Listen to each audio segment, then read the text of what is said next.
જિલ્લો પોરબંદર. હું છું વિનય ખોડાવા, મારી સાથે છે ધીરેન શાહ. પોરબંદર અમે આવી ગયા છે રઘુવંશી ગાંઠિયા અને ભજીયા સેન્ટરમાં.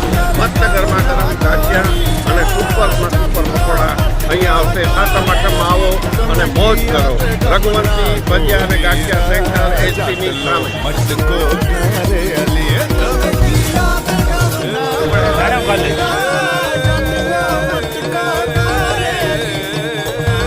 તમે કિયા તે ગમના કોરીરા ચટલો મટકો કારે અલી. તમે કિયા તે ગમના કોરીરા. કેમ છો મિત્રો? ક્યાંથી આવો છો? કેવા લાગ્યા પકોડા તમને રઘુવંશીના? બહુ મસ્ત છે પકોડા. પકોડા અને ચટણી બરોબર છે ને? એક નંબર. એ વન. સમોસા કેવા છે? હા ભાઈ તમે